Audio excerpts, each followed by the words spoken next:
Hello to all, please subscribe the channel and press the bell icon for more video updates. Today is 5th August of 2020 and it's a Wednesday today.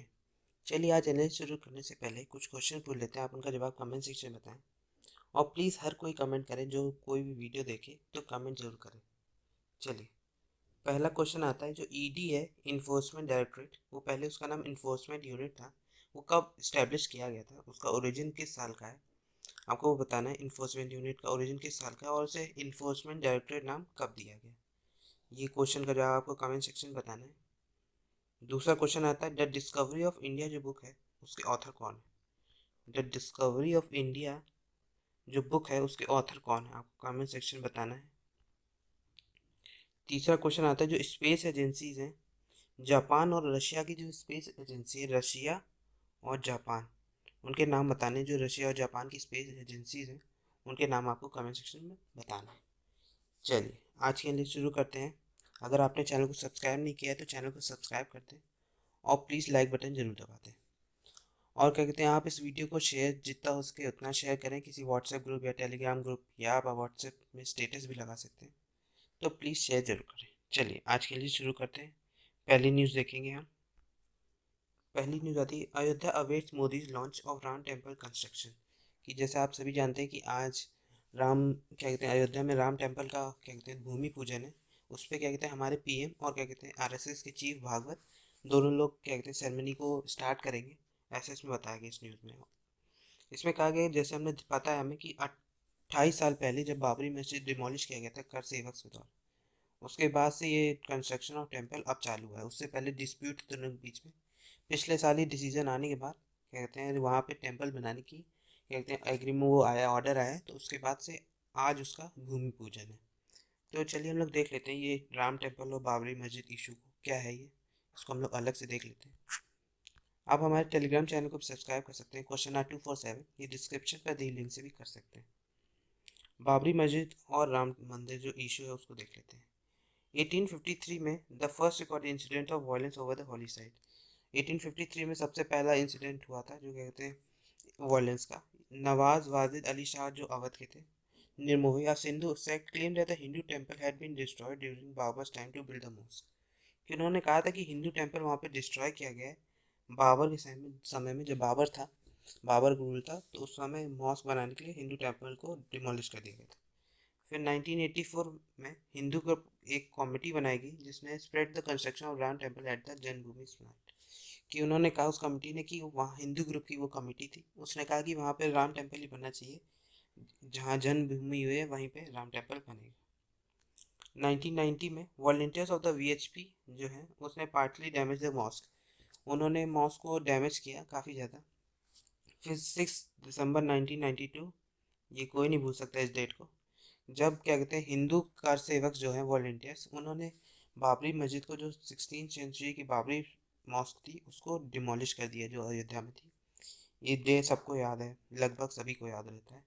This lead to some of the most deadly rates across the country leading the deaths of more than 2000 people. ये काफ़ी ज़्यादा violent था, क्या कहते हैं इससे काफ़ी लोग मरे भी थे, और काफ़ी ये एक वन ऑफ द इंसिडेंट्स है जो काफ़ी ज़्यादा लोग जिसमें मरे हों, क्या कहते हैं क्राउड में क्या कहते हैं ऐसा हुआ हो। लगभग 2000 से भी ज़्यादा लोग मरे थे। उस वक्त क्या कहते हैं हमारे prime minister PV Narasimha Rao थे, उन्होंने एक इंक्वायरी कमीशन बैठाया था जस्टिस एम एस लिबरन के उसमें हेडेड में 16 दिसंबर को। उसमें आया था कि in February 2002 in attack on a train from Godhra in Gujarat. उसी तरह एक ट्रेन में भी अटैक हुआ गोधरा में गुजरात में, कहते हैं जिसमें 58 पीपल मरे गए थे। वो भी कहते हैं वो माना जाता है कि वो भी कर सेवक जो अयोध्या के थे उनको कैरी कर रही थी, ऐसा माना जाता है। Riots erupt across the country, state and over 1000 people are said to have been killed during the riots। उस वक्त भी फिर से दंगा चालू हुए, धीरे धीरे फिर से मार कटाई चालू हुई, तो क्या कहते हैं हर जगह बहुत ज़्यादा चालू हो रही। हाँ उस वक्त हाई कोर्ट ने ऑर्डर दिया, high court order archaeological survey of India to escape the site to determine it which earlier temple. ASI को क्या कहते हैं कहा गया कि वो उस साइट को खाली करवाए और देखा जाए कि वहाँ टेम्पल था कि मॉस्क। फिर एएसआई ने खोज चालू की, फिर उससे पता चला कि whether temple existed on a site, ये पता करना है आपको। फिर if find evidence of the presence of temple under the mosque, फिर उसके में पता चला कि मॉस्क के जो मलबा था उसके नीचे टेम्पल का भी कहते थे कि टेम्पल था पहले से, ऐसा माना जाता है। मुस्लिम ऑर्गेनाइजर डिस्प्यूट द फाइंडिंग्स, कि मुस्लिम ऑर्गेनाइजेशन ने कहा कि ये गलत है, ऐसा कुछ नहीं था। फिर 2010 में Allahabad high court pronounced judgment on the four title suits relating to the dispute and said that the disputed land be divided into three parts equally, कि जो डिस्प्यूटेड लैंड है वो तीन पार्ट में इक्वली डिवाइड किया जाए। लेकिन 2010 के डिसीजन जो इलाहाबाद हाई कोर्ट का था, लेकिन अभी पिछले साल जो सुप्रीम कोर्ट का डिसीजन आया उसके बाद वहाँ पे ट्रम्प टेम्पल बनने की बात कर दी गई।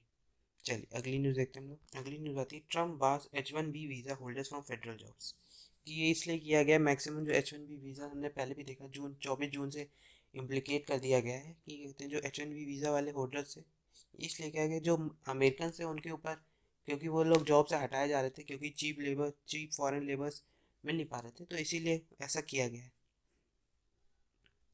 इसमें ये भी लिखा है न्यूज़ में कि the move comes over the month after the Trump administration on June 23 suspended the H1B visa. जैसे हमने देखा कि जैसे ही H1B वीज़ा क्या कहते ख़त्म हुआ उसके बाद ही ये ऐसा चालू हुआ कि अब धीरे धीरे वो ऐसा माना जाए कि ट्रम्प ने ऐसा क्यों किया है कि एक क्रूशल ईयर भी है, क्योंकि वो एक इलेक्शन ईयर है, प्रेसिडेंशियल इलेक्शन ईयर है अमेरिका का। तो वो ऐसा एक्शन चाह रहे हैं कि अमेरिका के लोग उनको सपोर्ट करें, जिससे वो अमेरिका के लोग के लिए वर्क करें। ये वीज़ा कैंसिल करेंगे तो जो वहाँ पे वर्कर्स हैं, एम्प्लॉयज़ हैं, वो सब बाहर के देशों से जो है वो वापस जाएंगे और क्या कहते हैं अमेरिकन रहेंगे, तो अमेरिकन को अच्छा लगेगा, तो उन्हें जीतने के चांसेस बढ़ सकते हैं। ऐसा इन्होंने इसलिए किया है। चलिए हम लोग देख लेते हैं H1B वीज़ा को अलग से। H1B visa in the United States जो है, ये immigration and nationality act section 101A15H ये अलाउ करता है कि US employers to temporarily employ foreign workers in specialty occupation, कि यूएस एम्प्लॉयज़ अपॉइंट कर सकते हैं बाहर के देशों के फॉरेन एम्प्लॉयज़ को किसी भी स्पेशल काम के लिए, ऐसा किया जा सकता है। ये जिसका ड्यूरेशन होता है, ड्यूरेशन ऑफ स्टे 3 ईयर्स, 3 साल का ड्यूरेशन होता है, जो एक्सटेंड किया जा सकता है 6 साल तक। After which the visa holder में नीड टू रीअप्लाई, कि उसके बाद वीज़ा होल्डर्स को फिर से रीअप्लाई करना होता है। The H1B visa has its root in the H1 visa of the immigration and nationality act of 1952। H1B visa H1 visa के अंदर ही आता है। इसमें क्या कहते हैं काफ़ी ज़्यादा स्प्लिट है ये वीज़ा। H1A है नर्सेज के लिए। H1B was created by the immigration act of 1990। 65,000 H1B visa were made available for each visa. उसके बाद से लगभग 65,000 H1B वीज़ा हर साल कहते हैं अवेलेबल कराए जाते थे लोगों को, लेकिन इस बार ये कैंसिल करा दी गई कोरोना के बाद। अभी 24 जून से ये रिस्ट्रिक्शन आ गए हैं। चलिए अगली न्यूज़ देखते हैं हम लोग। अगली न्यूज़ आती है JNU gets 4,555.02 crore from HEFA for new infrastructure. HEFA जो है क्या कहते हैं हायर एजुकेशन फंडिंग एजेंसी, उसने दिया है कि 4,455 करोड़ दिया गया है क्या कहते हैं JNU को, वहाँ के इंफ्रास्ट्रक्चर क्या कहते हैं इम्प्रूव करने के लिए।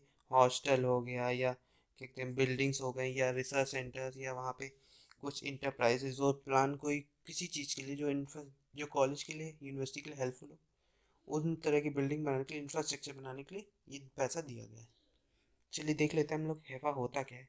हायर एजुकेशन फंडिंग एजेंसी, इसको अलग से देख लेते हैं। हायर एजुकेशन फंडिंग एजेंसी एक जॉइंट वेंचर है MHRD गवर्नमेंट ऑफ इंडिया का और कैनरा बैंक का। Canara Bank for financing creation of capital asset in higher education institutions in India. ये एम करता है डेवलपिंग इंडिया जैसे टॉप रैंक इंस्टीट्यूशन जैसे IITs NITs ISC, इनको ग्लोबली रैंकिंग इंस्टीट्यूशन बनाने के लिए मेनली वर्क करता है। It finances the building of educational infrastructure, जो एजुकेशनल इंफ्रास्ट्रक्चर होते हैं उनको बिल्ड करने के लिए हेल्प होता है। It works to provide timely finance at low interest rate, कि लो इंटरेस्ट रेट में भी ये पैसा देता है। HEFA code incentive better internal resource generation, ये एक इंटरनल रिसोर्स जनरेशन के लिए भी यूज़ किया जा सकता है। All the centrally funded higher education institution would be eligible for joining as members of the HEFA, कि इसके मेंबर बनने के लिए आप centrally funded higher education institution कोई भी आप हो सकते हैं, वो इसको आप ज्वाइन कर सकते हैं। For joining as member the institution should agree to escrow a specific amount from the internal accruation to HEFA for a period of 10 years, कि एक स्पेसिफिक अमाउंट देना पड़ता है इंटरनल एक्यूरेट्स के लिए हेफा को 10 साल के लिए, तभी आप इसके मेंबर बन सकते हैं। Each member institution would be eligible for a credit limit as decided by HEFA based on the amount agreed to be screwed by from intern accrual, कि जो इंटर्न एक्रूजल है उसके हिसाब से कुछ अमाउंट होता है, उसको आपको क्रेडिट करना होता है। चलिए अगली न्यूज़ देखते हैं हम लोग। अगली न्यूज आती है, Haryana to link welfare scheme through Parivar Pehchan पत्र से सीएम। सीएम ने कहा हरियाणा की ये रीजनल, क्या कहते हैं, रीजनल न्यूज़ है, लेकिन तभी काफ़ी अच्छी न्यूज़ है, ये पूरे इंडिया में भी लागू होनी चाहिए ऐसा माना जा रहा है। ये परिवार पहचान के जो पत्र है, परिवार पहचान पत्र, इससे क्या कहते हैं, सारे सिटीजन्स हैं उनको एक में कंबाइन कर दिया जाएगा, जितने भी गवर्नमेंट सेंट्रली गवर्नमेंट स्कीम है या स्टेट गवर्नमेंट स्कीम है, उनको एक साथ में सबको फ़ायदा मिल सके, एक ट्रांसपेरेंट वे में फ़ायदा मिल सके, पता चल सके कि फ़ायदा कि कैसे मिलेगा, तो इसलिए ये बनाया गया है। ये पीपीपी जो है, परिवार पहचान पत्र, ये ई गवर्नेंस इनिशिएटिव है जो इनेबल करेगा हर सिटीजन को बेनिफिट सेंट्रल या स्टेट गवर्नमेंट स्कीम है उनके घर के दरवाजे पे मिल सके, आराम से मिल सके, ये क्या इनेबल करेगा। चलिए, ये काफ़ी अच्छा स्टेप है, इस न्यूज़ में अच्छा स्टेप ये बताया गया, ये पूरे इंडिया में भी लागू होना चाहिए। चलिए, अब आता है एडिटोरियल। आज का पहला editorial, more of the same. ये हम देख ही चुके हैं कि अभी H1B वीज़ा वाला, तो उसी के ऊपर ये है। इसमें दिया है कि executive order sign by mister Trump, उन्होंने स्पेशली H1B वीज़ा को टारगेट किया है, जिससे इंडियन नेशनल, जिसमें लगभग 60 से 70% जो इंडियन नेशनल जाते हैं वो H1B वीज़ा ही पे जाते हैं। ऐसा IT सेक्टर वाले, वो स्पेशलाइज सेक्टर में रहते हैं, तो वो इसी वीज़ा पे, H1B वीज़ा पे ही जाते हैं। तो ये सब कैंसिल कर दिया गया, तो जो उनको वापस आए हैं वो लोग। Even in April 2020, the White House announced that it could be suspending the issuance of green cards. ये उन्होंने अप्रैल 2020 में कह दिया था कि वो सस्पेंड कर देंगे और ग्रीन कार्ड इशू करने का, ऐसा उनका कहना था। और जून 2020 में उन्होंने कई वीज़ाज तो कैंसिल कर ही दिए, उन्होंने रेस्ट्रिक्शन लगाई थी।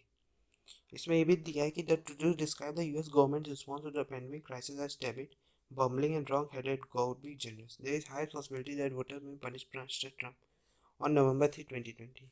ऐसा माना जा रहा है कि उन्होंने जिस तरह से इस पेंडेमिक को हैंडल किया है, तो ऐसा माना जा रहा है कि वहाँ की जो गवर्नमेंट्स हैं, वो जहाँ के लोग हैं, वोटर्स हैं, वो सब मिस्टर ट्रम्प को पनिश कर सकते हैं।